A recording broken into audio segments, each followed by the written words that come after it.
Hello, greetings. Shalom. I'm trying to get some sleep here, but this came to my mind on what we read about the wedding day, the wedding supper, Messiah teaching it, and to just contrast something and ask some questions, I guess, to bring something out is what I had on my mind. And the question is, speaking of the what we know and see right now about weddings with people, the earthly thing. Um, the first wedding being Adam and Eve, and someone that would say that they didn't exist, that's a very good way to destroy all his truth, because one massive lie and foundational lie is connected. It just needs to be seen how it's connected to all his word. It utterly destroys, but it's not.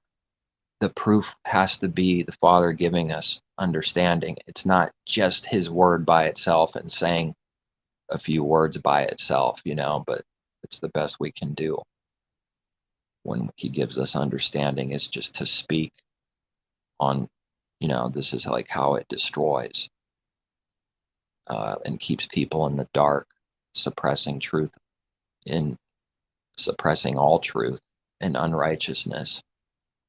Suppressing truth is evil. It doesn't have to be a blatant lie or forceful, these things. Suppressing truth is a lie that's going to look different a lot of times. What I mean is it's going to look better than like a blatant sort of a, different kind of lying that's more obvious or open and more deliberate, for example. But suppressing it is like, I don't know how to say it, a spiritually passive aggressive way to lie, and it creates the same thing. To suppress truth is to still lie, even if it looks better or something, where it's a little harder to discern sometimes. Suppressing because it's not as blatant, forced, or I don't know, there's something to it. It looks more, it just doesn't look as bad a lot of times, I think. So there's sneaky ways to suppress it. But the question I had in mind was, when does uh, when does uh, when does man have, what does he do for a wedding? What do people do? And there's a wedding day. It's that simple, and it happens on a day. And who doesn't know that in this world? Just the speaking of Adam and Eve, the wedding on earth, two people getting married, a covenant also at the same time, a covenant of which, the world makes its promises, and the reality we live in is it's being broken everywhere. Because man's not trusting in the Father. Man and woman, both are breaking. It gets broken because of the Father's judgment. It's not man's power and control, but he doesn't want to acknowledge that, does he? Carnal man doesn't want to acknowledge that through various judgments he does, and after so much sin, the house falls apart. Marriage is broken up, relationships broken up all the time. I mean, it's astonishing. I mean, that's the normal thing in this world, is that it's broken. And then it's so bad that even if like a marriage stays together for a long time, how many of those were their cheatings somewhere along the way for one or both sides? And then another category, some that stay a long time, how many of them are actually truly joyful about it inside, where it's like not mundane and like miserable, but you just stick together for the sake of sticking together. If we consider those two things along with breaking up, it's pretty bad. It basically includes the whole of it, most of it. You know, he's very hasty. He's very hasty, and I think that's part of. I see something, even though I haven't been married, not married. There's like there's almost like it's good. I'm not trashing excitement and all that, but I'm seeing like there's too much of something that's not good. But even the world has said something about it, you know. So it's how do you put it in words? I'm seeing what this thing is. It's too much of like skipping everything. It's too much fantasy, too much of something, and it becomes, you know, a blinding. But that's not what I wanted to speak about. But I just to question, you know, very simple. It happens on a day, and people are invited before the wedding day, and I see this thing for the whole new covenant age to be seen. Um, the new covenant age in Messiah is the invitation period. And when we see this thing, it doesn't matter what generation someone's in. It just matters that we're keeping his word every day, you know, until whatever the end is for us.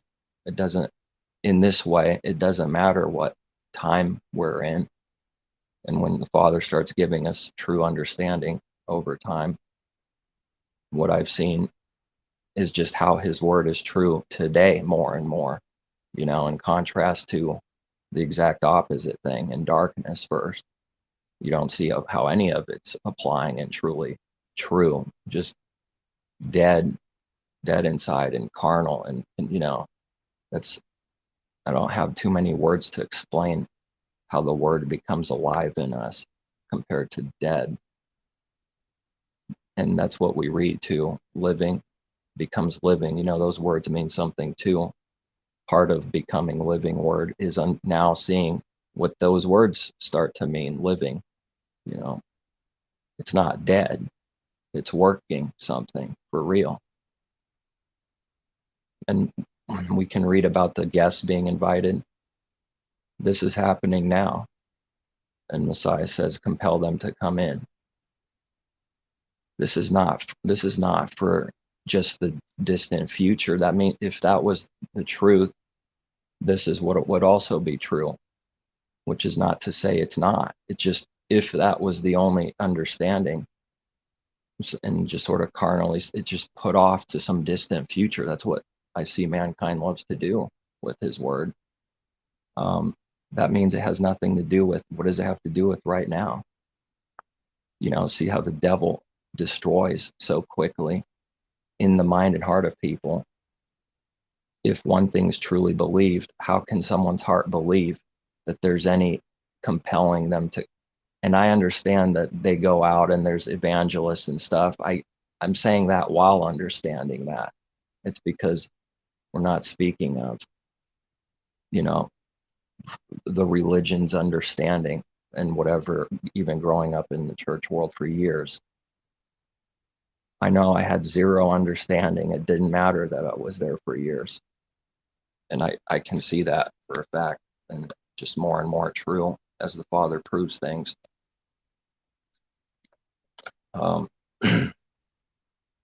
So it's just a good picture that just to be seen in this way, if someone can see it, because if something's true, all his word will line up with any truth. And if this is true, it will not contradict anything. That the whole entire age is seen as an invitation, and the preparation is right now.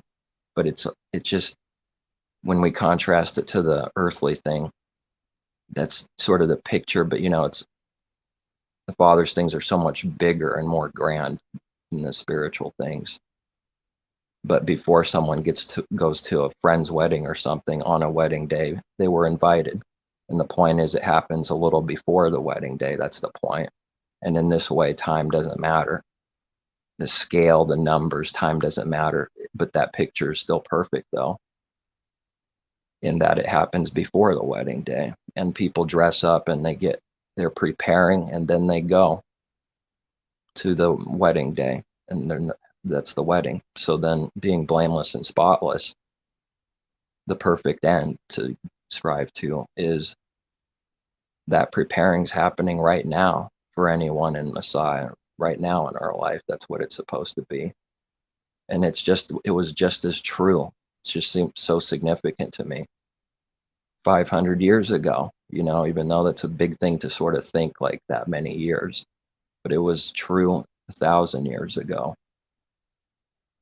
that, Messiah being the first to overcome the world and specifically crush the devil's works, because understanding and learning what sin is and learning what his commandments mean, it's crushing that spiritual wickedness, the inner man is to crush the devil's works.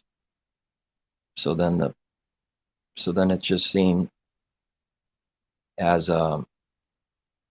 just doing the Father's will, preparing, getting ready. And we also read quite a few scriptures about those who love his appearing, Messiah's appearing or coming, as we could read it.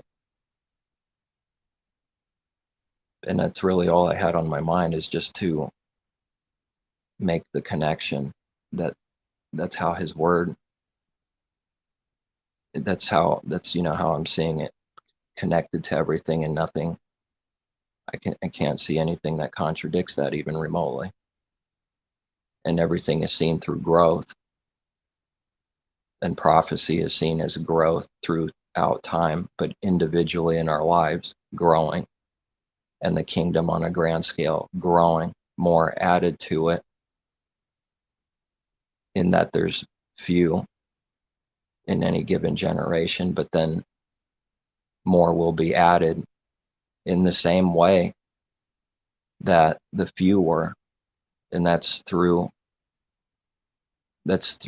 belief, and that's through judgment and correction, and the specific judgment, the correcting judgment, the chastising judgment. And it's anything else, it's amazing to me. There's so many blatant teachers out there, people, where they like specialize in one or two things, in like, Messiah's already come and the resurrection's already passed, which means the wedding day has already happened. And what this does is just, it would take a long time to try to, whatever just comes to mind on bringing up massive evil contradictions. There's many, more than I can think of or know. And it does a great evil and damage. And it shows that the Father's partial, because then he would do something for a few believers long ago that has nothing to do with us now and anybody after those few. So then seeing what 7 is like significant for its some kind of understanding on 7, because 7's the complete thing, the process up to the complete thing, the beginning and the end and the beginning, and this is all one. And on the 7th day the Father rested, but before it was 1, 2, 3, 4, 5, 6. There was a beginning, and then the end is this rest at 7. So then it's the process of the complete thing, the full thing, the beginning, the end, the beginning. So when we read the righteous fall 7 times, it's not about literally 7 times. It's, it's the perfect, complete process of falling and getting back up, falling and getting back up, but growing steadily over time, like a tree grows. And that's whatever that perfect process of the Father's way, 7. the perfect, complete thing and picture of falling. But the righteous, we read, get back up. So, but they do fall, and it's a declaration. It's a spiritual truth fact that they do fall, though, even though we don't want to fall. And we do read, I don't know where it's at right now specifically. Some of what we read, and then I read, if we do all these things, someone will never fall, or you will never fall. This doesn't imply something, and that's just how we just have to get the understanding from him, or there would just left and right evil and lies and contradictions without it. That's all we can have without the Father's understanding given. And we do read if, that's for our benefit admonition to want to grow and not fall. It doesn't mean that he doesn't teach and contradict that we will never fall. There's no teaching to want to fall. Absolutely not. But it's also true that they will fall. So how does someone see the meaning of this without the Father's given understanding? It'll just be contradicting to the carnal man and darkness.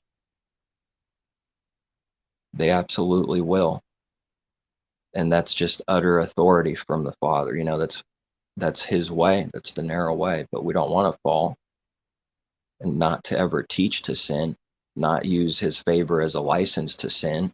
Nevertheless, we learn these things happen, and it just proves. It's proven to me utterly, and it still needs to be proven more. It's always proving more that self can't do anything good. Self can't do it. Self can't make it of self. So then we also read not having confidence in the flesh, in self. That's a good thing. That's abomination to the carnal man. He has pride is all self-confidence. Self-confidence and pride is zero confidence in reality. That just hide and cover that there's zero confidence. And then there's always the two things then, pride or humble confidence, this false confidence through pride. Real confidence is not pride. It's the Father's fruits of the Spirit and gift that we need. Real strength is not carnal strength that's through pride once again that makes it look like it's strong. The rooster is a rooster. You kick it, it flies in the air. It puffs up. Confidence, this pride, but it's just doing it to cover that it's a chicken. That's it. That's what they are. There's no problem that it's that. It's what it needs to be.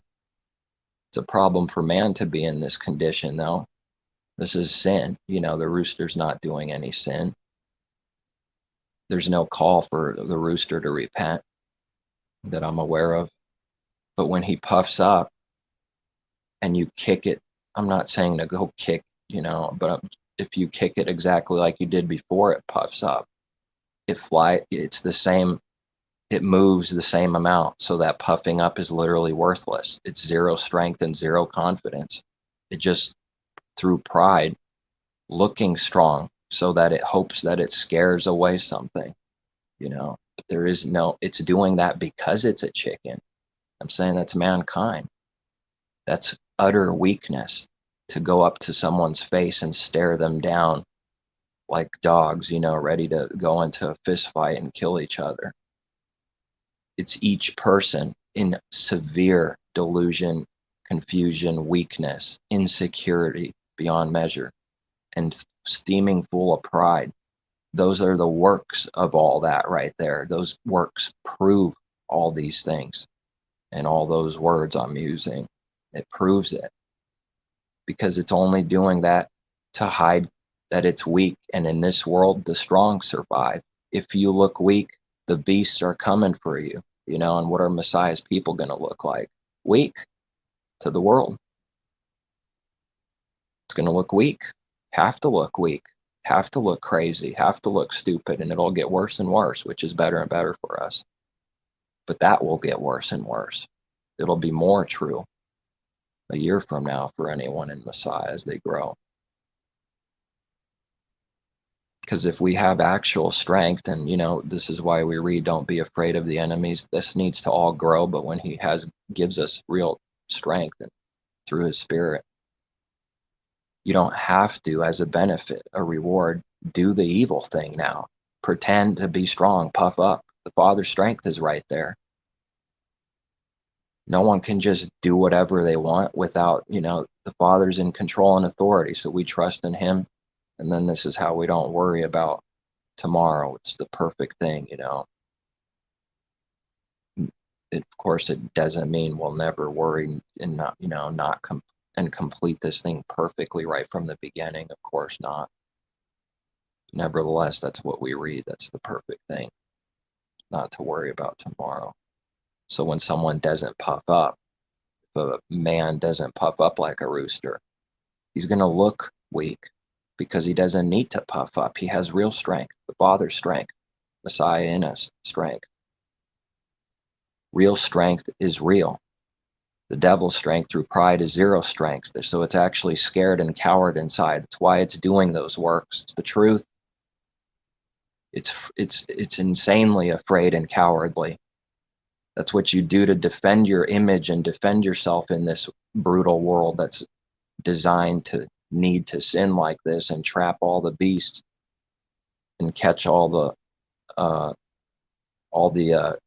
wise in their own deceit, the wise so-called, mocking the worldly wisdom, as the Father made the worldly wisdom foolishness to himself. Made it that way.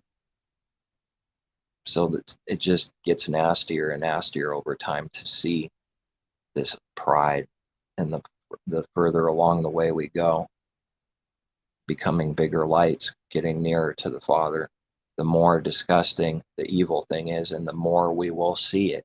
It'll get bigger and clearer. That just shows how blind we were. Sometimes I sit and just keep going, wow, man, wow. How were we this blind? I couldn't see any of this in the beginning, before believing especially. And it's like the world's getting worse and worse.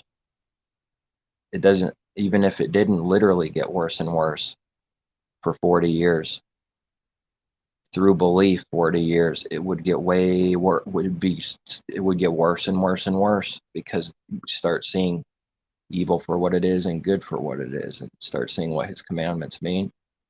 And we see how it's being broken, and you see evil the way we're needing to see it and learn what evil is, and to hate pride. The fear of the Father is to hate pride. Yes, this is all one. This can't be broken. If someone's breaking this and teaching doctrine that's spiritually backwards, this is evil. This is contradicting, and it's breaking all his word. When would they say that scripture's not true? Is it okay to be prideful now? Well, that's connected to all sin, right from the beginning. Pride, it's connected to everything that sins. Pride is a monstrous sin, and out of it branches out all the different evils and sins. And it's not just that. We could speak like that with like money, the root of all evils. What's interesting about that scripture is that there's the way the NU text or something says it a little different, and I've seen people make a difference between these two ways that they're read. And in this example, it's like there's no difference. The meaning is not different. And it's just amazing just starting to believe every single word, to start seeing, like even noticing, wow, that little word is a big deal. Never believed it. But like money is the root of all evil, or this NU whatever is saying, or however it's translated differently, money is the root of all kinds of evil. And I've seen a division, a separation, as if they're two separate things. And why would someone do that? So money is the root of all evil. Well, no, it's not all. It's not about money. It's not everything. So then you say, this is the truth. Money is the root of all kinds of evil. And they don't even realize, that hit me some time back. Even not seeing the specific thing, what's the difference? But it's just everything the carnal mind just doesn't see how that's true. It thinks of literal money when it sees this scripture. It thinks of numbers and contrast with other people and their numbers. And you can only do that with envy in the heart. That can't be done without envy. True envy in the heart is comparing like this in this evil way constantly. Every second, every day, always doing, comparing to his buddies, comparing this, comparing that. When it's not even up to man. Ultimately, he's given whatever he's given. It's not even their own from themselves, nobody's. But anyways, the money root, money is the root of, the other way saying it, money is the root of all kinds of evil. Okay, did they not realize money is the root of all kinds of evil? It's like, how did I not see that some time back? Like, just to see this little simple thing, not making a big thing out of it. It's just that even saying it like that is literally the exact same carnally, literally, meaning. But of course, the spiritual meaning of what love of money is, that needs to be given, though, to truly see what it is, how it works. What are the works that show that work, that love of money in the heart? And if someone loves money in the heart, Messiah says you cannot love the Father and money, mammon. You either love the one or despise the other, hate the one or be fond of the other. Two examples there, but the same, bringing something a little out with saying it a different way. Second thing. Fond or hate, love or despise is the same. It's like there's two things. So love of money in the heart is to despise the Father. This is sin. It's not sin to man, not the actual love of money in the heart. That's not sin to this world. That's already a love of money in this world's heart, seeking carnal things in the world. It has to when it doesn't have the Father and his good things from above.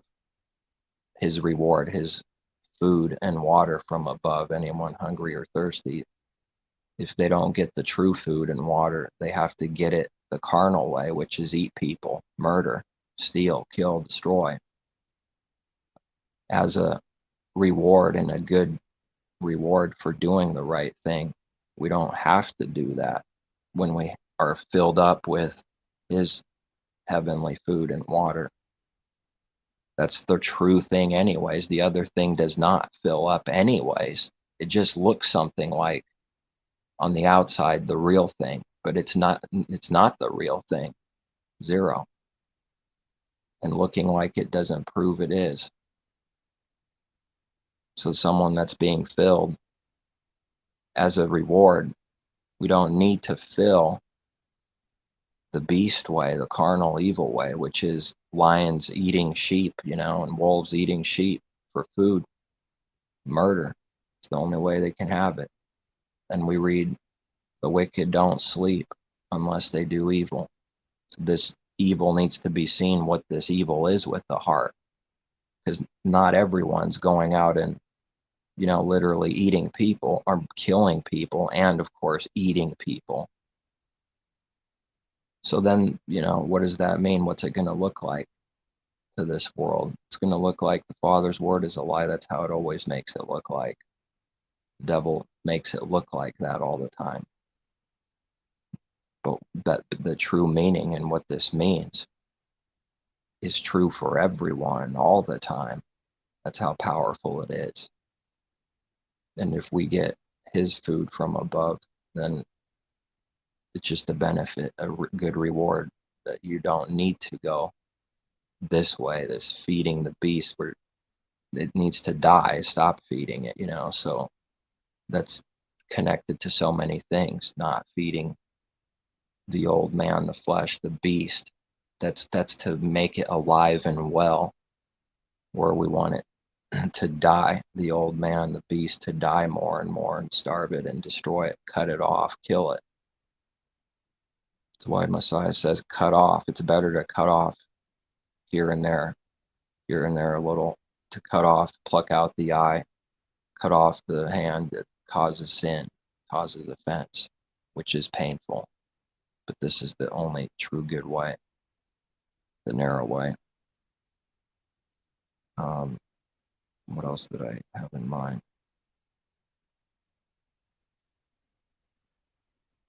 Yeah, back money, like all kinds of animals, each kind, each pair.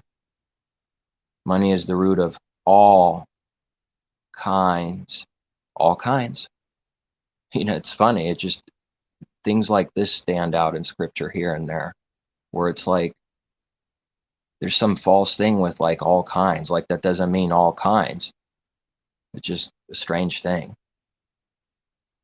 But anyway, that's, it's like trying to justify something. That's what man does, trying to justify that what he already believes in his heart, which is love of money. So then he's going to create doctrine that works. How does he do that so perfectly?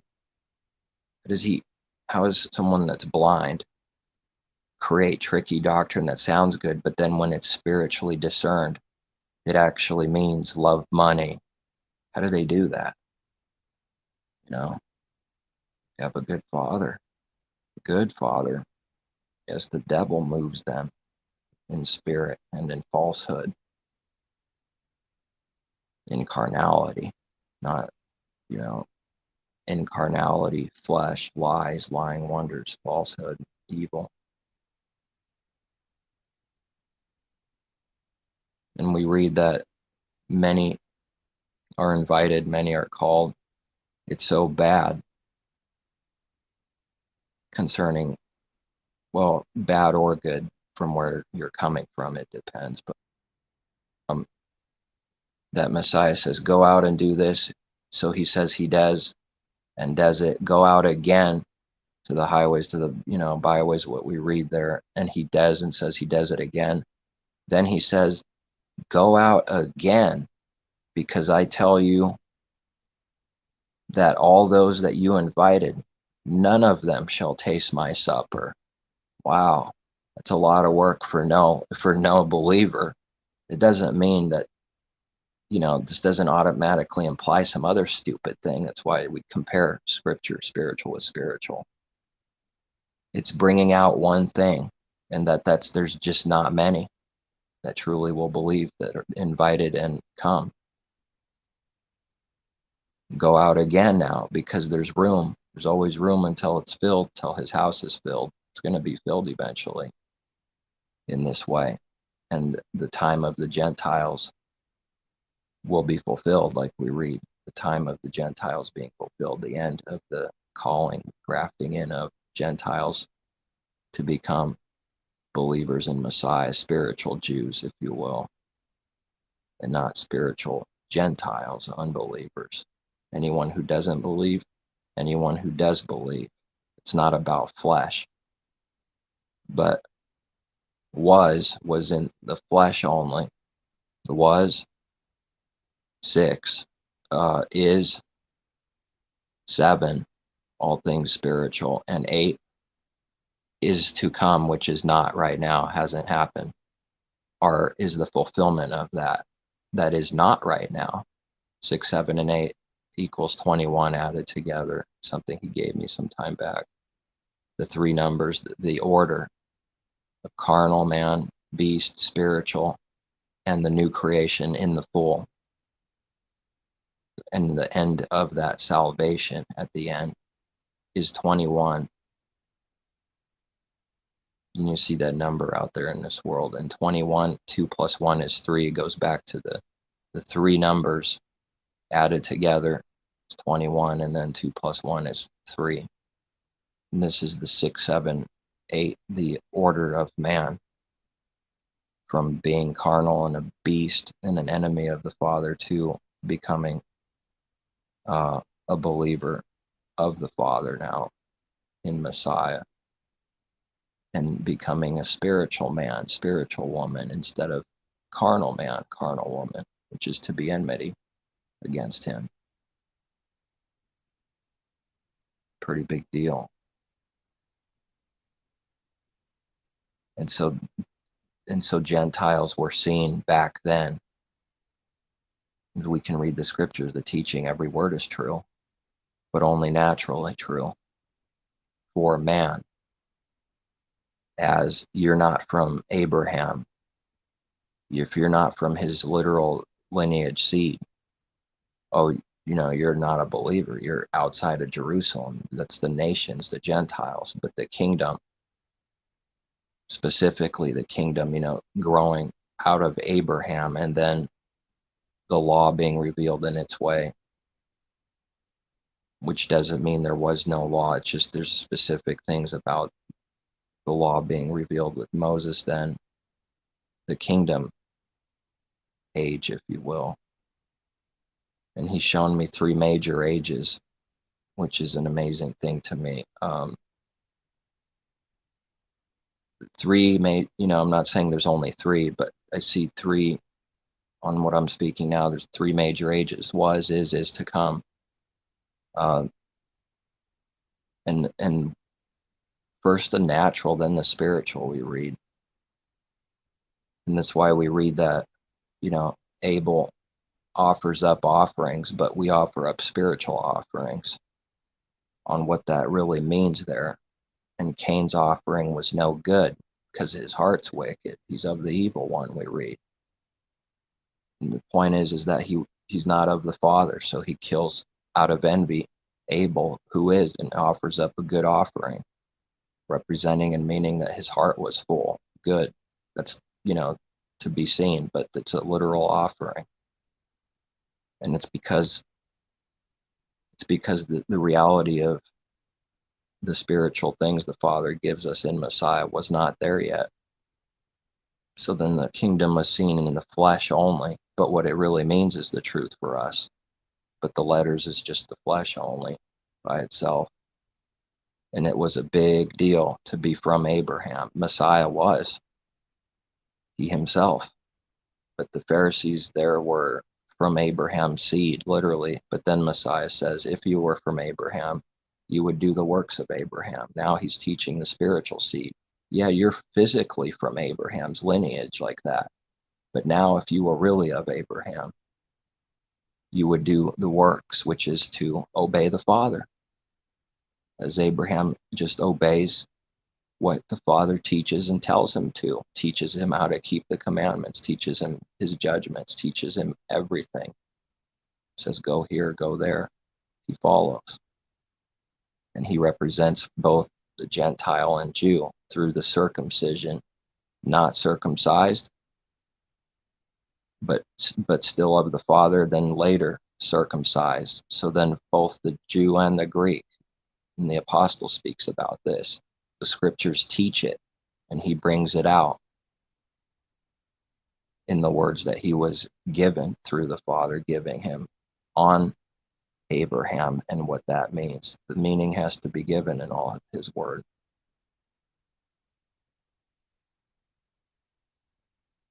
There's not going to be many that, come.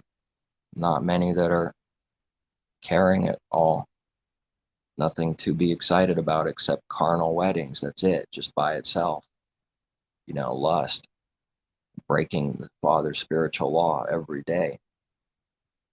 No care or love in the heart. It's a beast. It's monstrous, vicious, a snake, devil, and hypocrite. That's what man is without the Father. All of it. All of mankind. That's what he is. He's a beast. The Father slays the beast. That beast is us.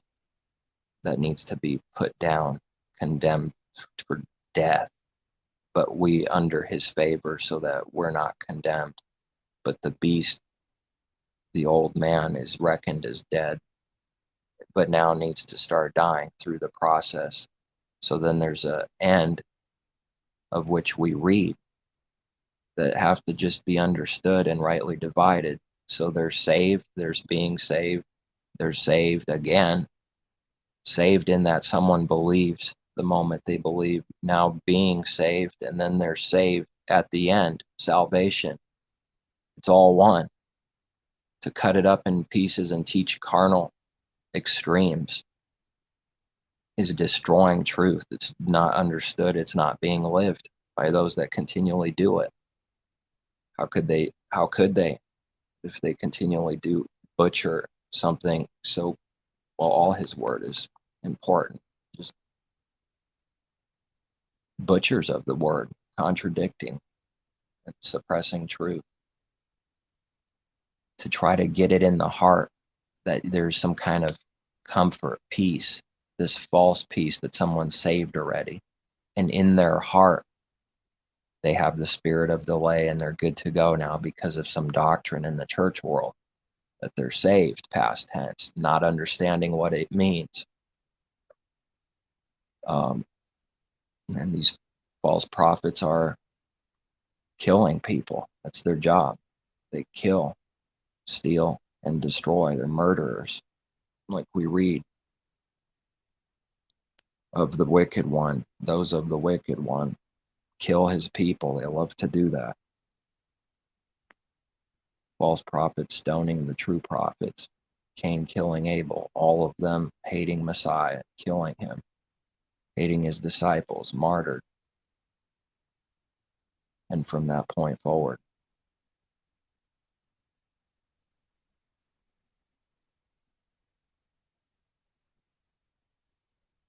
blameless and spotless is not something man wants to hear about, but believers should. Absolutely. That's striving to that perfect end, trusting that the Father will get us there to the promised land, you know, the real thing now. But when we read of Israel going to the promised land, these words are true. It just needs to be understanding given how and what it means for us in our life. We're on the way to the real thing. They were on the way to the first thing, which was a type of right now, which is a type of the things to come, the journey towards the promised land. And that entering the kingdom now is to have life now, is to be there in a way, and yet not fulfilled, not fully fulfilled. And that's just the picture on this video that I had in mind on just seeing the natural picture of the wedding for mankind. You dress up, you make sure you look good, make sure you're spotless, get your hair all ready and, you know, look nice. Then you go to the wedding and have a wedding day, which is like the fulfillment of the marriage. How can't the blind, wicked blind, especially those that blatantly out there teach that the devil like died or something, he was destroyed. Obviously they don't know what sin is. They're void. They are devils. How could someone say the devil just boom gone because of their doctrine? The devil was literally destroyed. As if, what is that? What on earth is that? So Messiah killed the devil. No understanding. And then they'll make an agreement and say he doesn't exist anymore. And then you start arguing about, you know, someone will ask them within Christianity even on, well, so are you saying the devil doesn't exist because Messiah, you know, destroyed the works of the devil? And there's people out there that do say that literally, you know, they say that he's, and then why is there sin and, you know, all this confusion? It's like, just come out of it. That's it. And just to listen to the Father, you know, in real life, you know, during our days. It's just noisy out there and they're arguing over nothing. I mean, it's not nothing, but like ultimately worthlessness. And if it's just a discernment, you know, to see, it's like if certain doctrines right away you could see, well, how on earth do they know this or are understanding or learning what real sin is if they're doing this continually. Not good. And that's a nasty thing. But all false, everything that's a lie is nasty and works for destruction in someone, to try to take away their hope, to try to destroy them. That's the trick. But one of the bigger ones that's always seemed bigger to me is what some people do out there, and where they basically say the wedding day is already fully passed, which means there's a bunch of other things that have fully passed, because they're not seeing how his word is true today and to come, and seeing that the Father's with us today and Messiah is with us today and to come. And he was, he was with his people, Israel, but shown through the natural and through Abraham's literal seed building a kingdom. But now the heart things are focused on as the real higher things for spiritual Israel, heavenly Israel, the waters above from the waters beneath, the higher things to draw out, bring out that it's always been the heart is sick, and that's what needs circumcising, cut off, and replaced with good and new. And that's the process we're in, is being cut off more and more, reckoned as dead as an understanding of what that end will be. But now the reality we're in today is that the old man's not fully dead yet.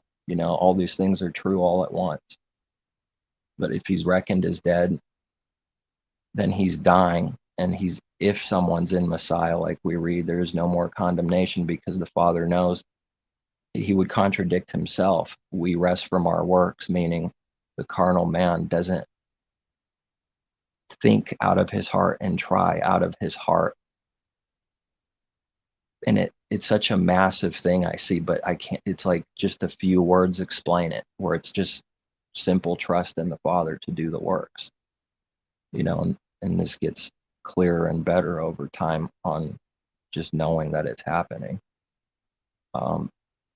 Where Sabbath rest is resting from works of our own self, and not creating and doing our own things, and believing that what we do ourself makes us righteous from self. And that's resting from our works in this way, which doesn't mean we don't do anything. It's just the Father works through his people and through everyone for his works. That's like exactly what we read. It's him doing it, but it's through and in us. That's why we read fear, or work out your salvation with fear and trembling. And if that's not understood, it's going to sound like, some kind of carnal thing, like our own works. That's not what's being said. That's not the meaning. It's for our understanding, admonition, to see that it's the creator of the heavens and earth working in us to do his good will. If someone actually saw any of this that the Father's doing, they would at times start seeing this proper fear. Definitely. For it is, why fear and tremble in this way? Because it is the Father, working to will and do in someone, in his people, his good pleasure. That's why. That's the proper fear, a good kind of fear. And we do read those that fear and tremble at his word. And it's like anything that the Father gives, it's always difficult to try to bring out, really, but we just ask, which is a strange thing. Please make me tremble. It's not a joke. And he does it. That's the amazing thing. It's not boom in one day. It's just continual, steady growth. And he does it. He'll do it. And he will get his people to the end. What he started He can finish. In fact, we need him to continue the same thing from the beginning, continue it to the end. And we have to make sure the calling is true, even though the Father knows who his people are, and ultimately he doesn't abandon anyone. Like we read, he will never forsake someone or leave them. But we do have to do what we read, over time, learning and to do what we read, which is to check self, because that's what people that make it to the end, here's what they do. They will check themselves, and whatever, so many more things that we can read that are not all coming to my mind right now, and it's a fiery thing. Who can dwell with everlasting burnings? Well, that scripture starts really meaning something, when you start seeing what it is and go through it. It feels like you're getting consumed, and it makes you, that's how I say it. It just feels like you're getting consumed, and this is like a good thing, actually. It doesn't sound so good, but it's a good thing. Consumed in a good way. The old man's getting consumed. The wicked is getting consumed. The stubble, the evil in us is being consumed. And then it's refined and it's purified. This is the process now. Dying to that old man now, because once someone dies in Messiah, the judgment starts. His chastising, fiery, corrected judgment starts for those that die in Messiah to live. And that's why we read, it's appointed once to die and then the judgment. But none of this works with carnality. They just say we make things up. And it's all I have ever heard for just sharing a few words here and there at times in this world, outside of this right now. But it's like, that's for a believer to see, that this is the real death, though. This is the valuable thing. But those that do not believe in this life, they never do. They never died in Messiah. Therefore, they haven't lived either. They don't know him. But after they die, because it's like reversed. It's like their literal death. Now that's the second death is coming. And if we did overcome the world at the end, we read, you don't have to go through the second death again. And the spiritual understanding of a real dying to who and what we are, to the flesh, to the old man. He who saves his soul shall be destroying it. And he who destroys his soul, that word is soul in there, life, soul, shall be finding life. And they stay away from these things. They don't bring it out. Because if you ask the question, what does it mean to destroy your soul? Is anybody doing it in there? And it's going to be like it always is for someone that's against him still. It's going to be sleight of hand tricks or attack or try to camouflage so then you run away. That's all it happens with darkness. It just doesn't want to hear, doesn't want to see. You can compel someone to come in, and if they're just not hearing it, then that's all we could do. That they're just not hearing it. And Messiah's teaching there on how few, that it is a few, is that teaching there that go out like 2 different times, and he says, I went out. He goes out, go out again. He says, I did, and I already did. Then I think it's a 3rd time. Now go out again, because all those that you invited, none of them will taste my supper. But, wow, that's a lot of work for no one to believe, which doesn't mean that won't ever happen. It's just that bringing this out. It's not about numbers, says the Father. It's about you actually doing what's right, regardless of what's going on out there with people. This is a difficult thing. This is the only true love and care, is to do good anyways, even when it's going to be even if we know it's going to be rejected, even in that moment, or seeing it, and you just do whatever's right anyways, that the Father gives to do.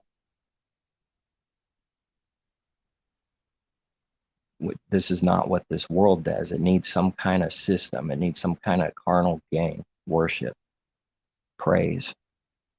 Then it can do whatever it's doing, but it's doing it for those reasons, which is not doing the real thing ever. When that's being done, the good thing is not being done. It can't be. If the carnal evil thing being done, then definitely not Father's good works being done at the same time. They travel land and sea to make one convert.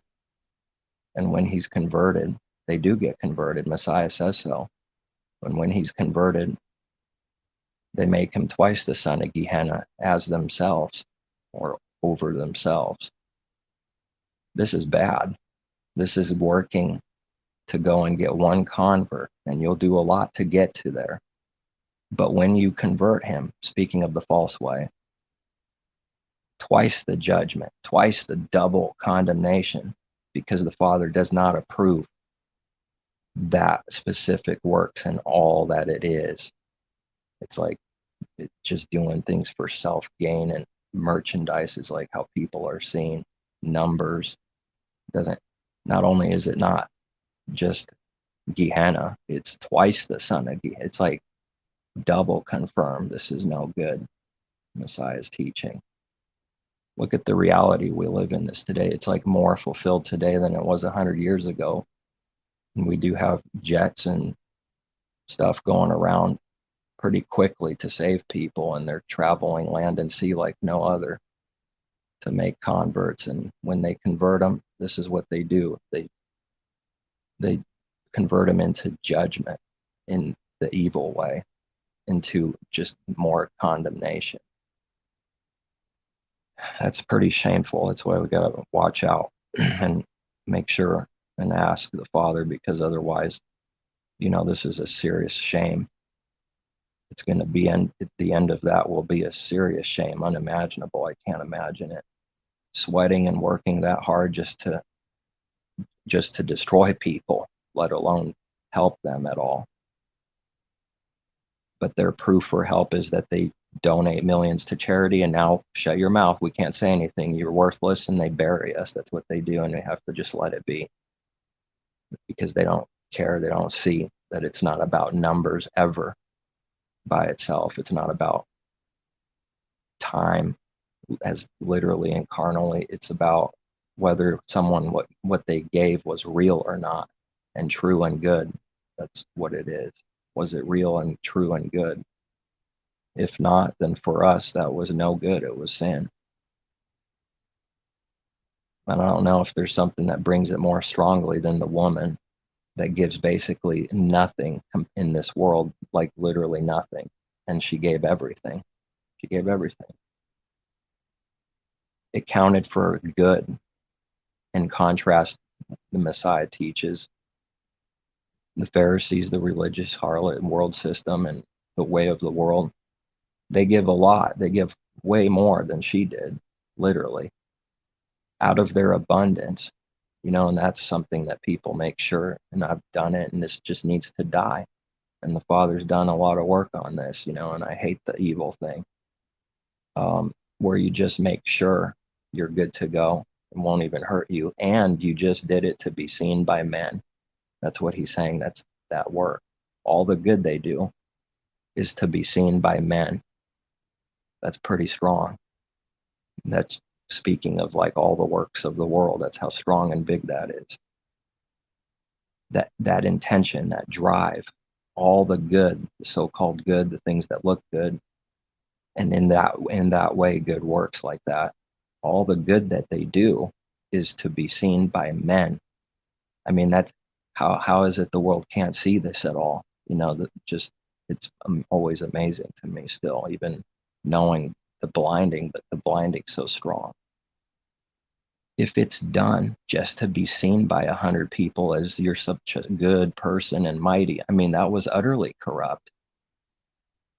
Doesn't stand for anything. It's counted for sin for the person, even if someone receives the money or something on the other end.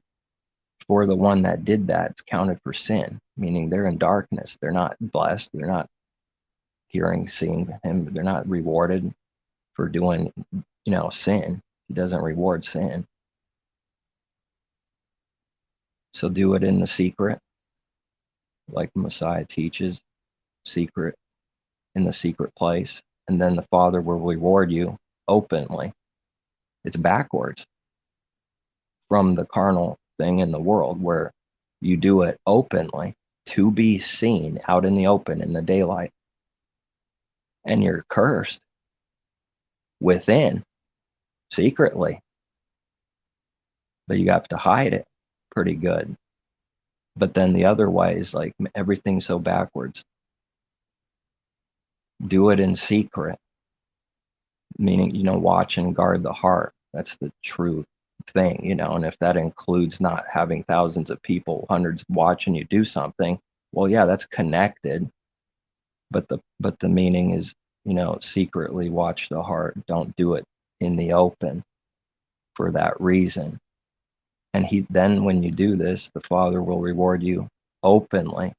Boom. And no one will believe it. You just got rewarded and no one heard it in this whole entire world.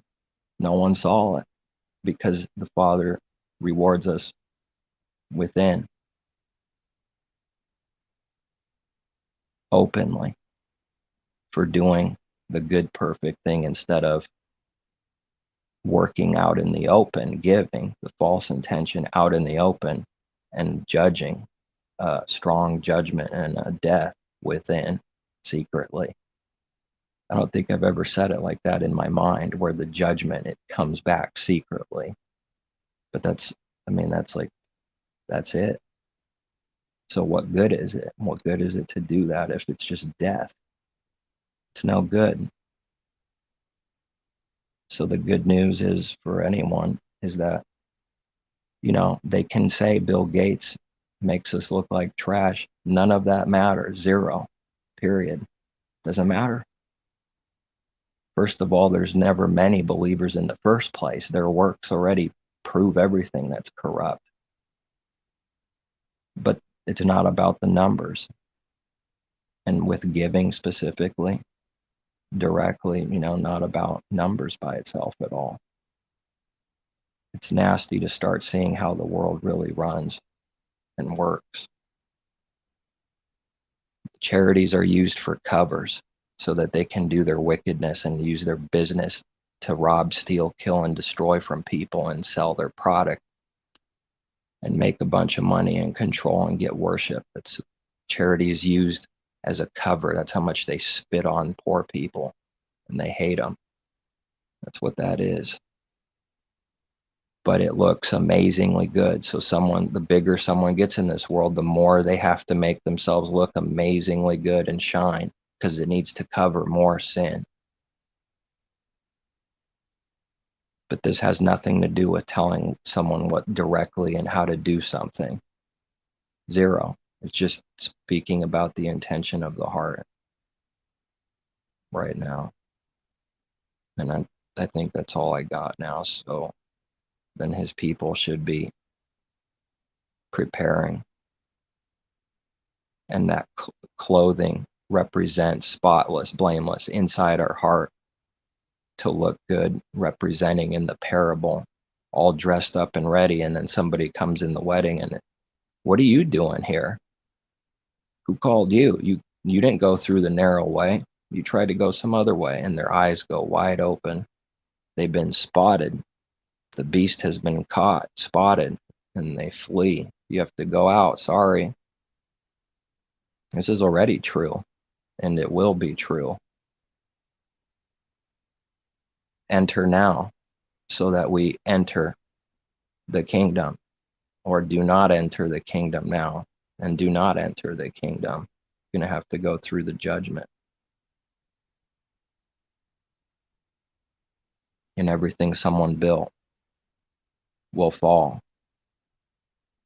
That was a false, evil foundation. It was built and then it just falls. That each person's life, they built it up and it's just so that it falls. Nothing will stand that they built. So if we can start seeing the value in that, it just further adds, further supports all his other truth, is that whatever we're building, it's not in vain. It's going to stand when we're building on the true foundation, Messiah, the cornerstone. If the true foundation's being built and the house it's going to stand. It's going to stand. But whatever is on sand and whatever is false, it's going to fall. All right, that's all I had. Peace, take care, seek truth from above.